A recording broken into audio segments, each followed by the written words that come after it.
I've always been interested in reading because ever since I was a kid, everywhere I would go, I would always have a book. No matter on the plane, the bus, the car, it would always be reading because I feel like you can learn so much about everything through just books.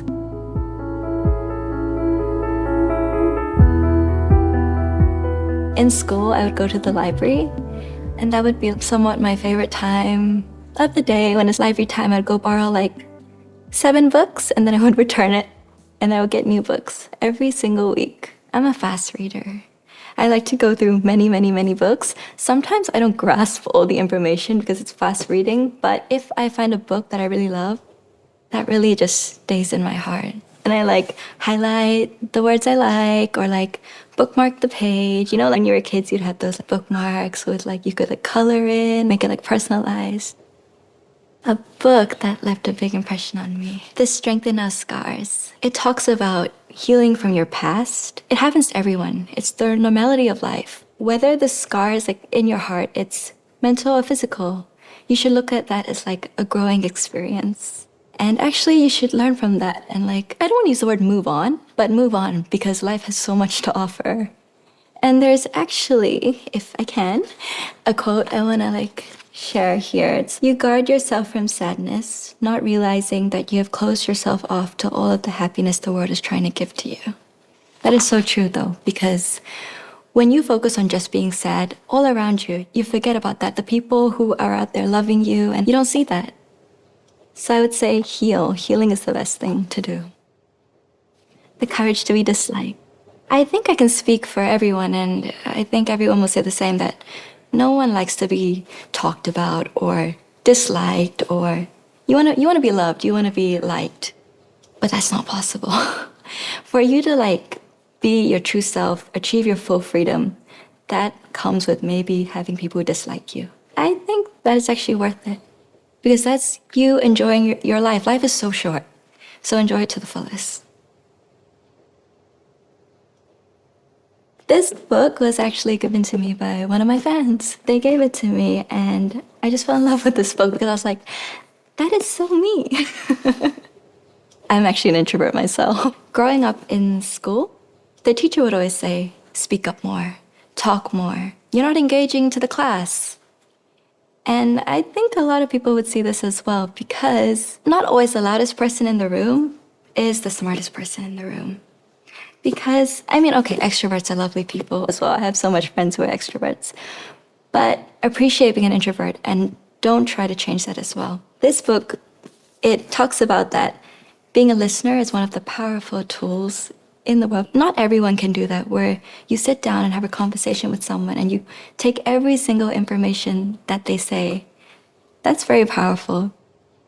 Harry Potter. I think that's everyone's childhood. Maybe not everyone. That's probably speaking too big. But I think most people came across Harry Potter as like a comfort zone as well, because the themes that it's in Harry Potter is just like, you know, friendship, bravery, loyalty.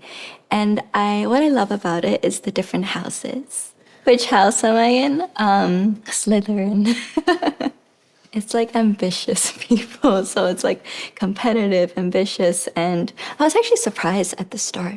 I thought it'd be like a mixture of like, okay, maybe like a bit of Hufflepuff, Gryffindor. But then when I did the quiz and everything was like Slytherin.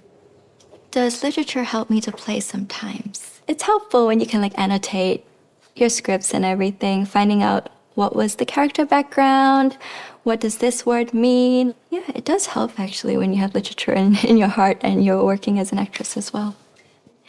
A book that I recently discovered, do you know The Little Woman?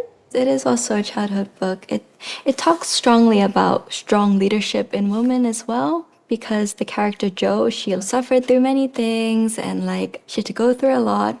But she was also really, really strong about what she wanted. And especially during that period of time, you know, it was hard to fight for what you wanted, but she always did. She wouldn't do what society normally says. I love the character Jo because she's a fighter. Louisa May Alcott. She kind of wrote Jo through her perspective of growing up. So she was a nurse. She had a lot of things to fight about during the 19th century. It was a tough time for her, and she chose to write in order to provide for her family.